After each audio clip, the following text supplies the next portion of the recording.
Hi అండి. Welcome to my channel శృతి షేర్ల 806. నా ఛానల్ కనుక మీకు నచ్చితే సబ్స్క్రైబ్ చేసి లైక్ చేసి షేర్ చేయండి.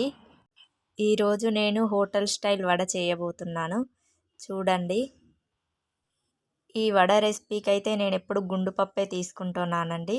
ఈ గుండు పప్పును నైటే నానబెట్టుకున్నాను. 4 అవర్స్ నానబెట్టినా సరిపోతుందండి. కానీ నేను మాత్రం నైట్ అంతా వాటర్లో నానబెట్టాను. 2 టైమ్స్ వాష్ చేసుకొని పెట్టుకోవాలండి. మళ్ళీ మార్నింగ్ లేచి మళ్ళీ 2 టైమ్స్ క్లీన్ చేసుకోవాలండి. ఈ వడలు అయితే ఒక్కసారికైతే రావండి. ఒక 5, 6 టైమ్స్ ట్రై చేస్తేనే వస్తాయి. నాకు కూడా అంతే. నాకు కూడా ఒక్కసారికైతే ఏం రాలేదండి. 5, 6 టైమ్స్కి వచ్చాయి. వీటిని ఇలా నైటే నానబెట్టుకొని మార్నింగ్ లేచి గ్రైండర్లో వేసుకోవచ్చు. గ్రైండర్లో వేస్తే ఇంకా మంచిగా వస్తాయండి. మిక్సీలో కూడా బాగానే వస్తాయి. నేను చూపిస్తా చూడండి. ఫస్ట్ అయితే ఇలా క్లీన్ చేసుకున్న తర్వాత మనం మిక్సీ గిన్నెలోకి తీసుకోవాలి.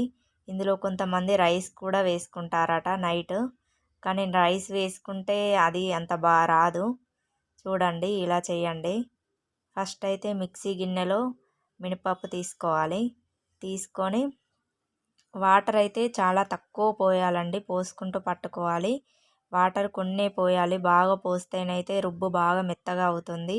అది జారు జారు అయిందంటే నూనె మాత్రం బాగా పీలుస్తుంది. అసలు అవి షేపే రావు. ఇలా తీసుకున్న తర్వాత ఇది మెత్తగా అయిందని తెలవడానికి ఒక బౌల్లో వాటర్లో ఈ పిండి ముద్దను వేస్తే అది పైనకి రావాలండి. అదే అట్లా వస్తేనే మనకు వడపిండి అయినట్టు, లేకపోతే అది వడలు రావు. ఇలా రావాలండి పైనకి. ఇలా వస్తేనే గుల్ల గుల్లగా వస్తాయి. లోపల సాఫ్ట్గా బయట క్రంచీగా వస్తాయి. వీటిని ఇలా తీసుకొని ఈ పిండిలో మనము జీలకర్ర వేసుకోవాలి. జీలకర్ర, ఒక పచ్చిమిర్చిని అయితే చిన్నగా కట్ చేసుకున్నాను.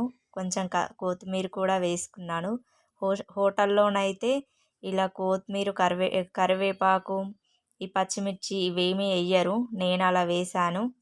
తగినంత సాల్ట్ వేసుకోవాలండి. తగినంత సాల్ట్ వేసుకున్న తర్వాత దీన్ని బాగా కలియబెట్టాలండి. దీంతోనే వడల రెసిపీ మంచిగా వస్తుందండి.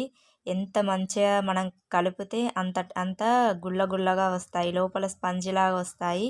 మనం గనక సరిగ్గా కలపకపోతే మాత్రం అవి మనం గారెలు వేసుకుంటాం కదా, పప్పు గారెలు అలా వస్తాయండి. ఇలా హోటల్ స్టైల్లో రావాలంటే మాత్రం ఒక 5-10 మినిట్స్ బాగా ఇట్లా కలపాలి. కలిపితేనే వస్తాయి.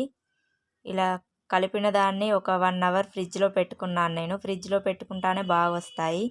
ఈ ఫ్రిడ్జ్లో నుండి తీసి వడలను ఫస్ట్ మనం చేతిని వాటర్లో తడిపి ఇలా ఆయిల్ హీట్ అయిన తర్వాత ఆయిల్లో ఇవి వేయాలండి. ఆయిల్లో ఇలా వడలు వేయాలి. వేసి మీడియంలో పెట్టాలండి. హై ఫ్లేమ్లో మాత్రం ఎప్పుడు వడలను వేంపకూడదు. మీడియం ఫ్లేమ్లోనే వేంపాలండి. చూడండి, ఇవి ఫస్ట్ మనం ఆయిల్ మాత్రం హీట్ కాకపోతే అటే బాండీకి అంటుకపోతాయండి. దాన్ని చూసి వేసుకోండి మీరు. నాకైతే అలా చాలా టైమ్స్ అయిందండి. అటే అతికిపోయేవి. అవి తీస్తే కూడా రాకపోతుండే. ఆయిల్ మొత్తం ఖరాబ్ అవుతుండే. అందుకే చెప్తున్నా. తర్వాత మీడియం ఫ్లేమ్లోనే చేసుకోవాలి. మీడియం ఫ్లేమ్లో చేసుకుంటేనే లోపల స్పంజిలాగా వస్తాయి. ఇలా గోల్డెన్ బ్రౌన్లోకి వచ్చిన తర్వాత తీసేయాలి. నేను మళ్ళీ చూపిస్తున్నాను చూడండి. చెయ్యి తడుపుకొని మనం కవర్ మీద కూడా బాగానే వస్తాయండి. కవర్ మీద కూడా ట్రై చేయండి. ఫస్ట్ ఇలా వేయడానికి రాదు.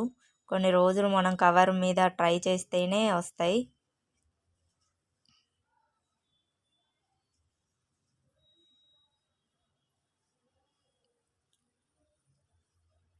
ఇలా మీడియం ఫ్లేమ్లో పెట్టుకొని వేసుకోవాలి. అవి కొంచెం గోల్డ్ కలర్కి వచ్చిన తర్వాత మనం రివర్స్ తింపుకొని వీటిని మెల్లిమెల్లిగా సిమ్లోనే కాల్చుకోవాలండి. అప్పుడే టేస్ట్ బాగుంటుంది. హోటల్ స్టైల్లో వస్తాయి. చూడండి ఫ్రెండ్స్, గోల్డ్ కలర్కి వచ్చాక ఎలా ఉన్నాయో. ఇవి చాలా సింపుల్ అండి నేర్చుకుంటే మాత్రం. కానీ మనకు రాకపోతే మాత్రం వీటంత హార్డ్ ఏ వంటకం ఉండదు. ఇవి అస్సలకి రావు. ఫస్ట్ మనం రుబ్బేటప్పుడే ఉంటుంది. రుబ్బిన తర్వాతనైతే పిండిని ఒక 1 అవర్ ఫ్రిడ్జ్లో పెట్టండి. అప్పుడే మంచిగా వస్తాయి. థ్యాంక్ యూ అండి. Thank you for watching. Bye bye.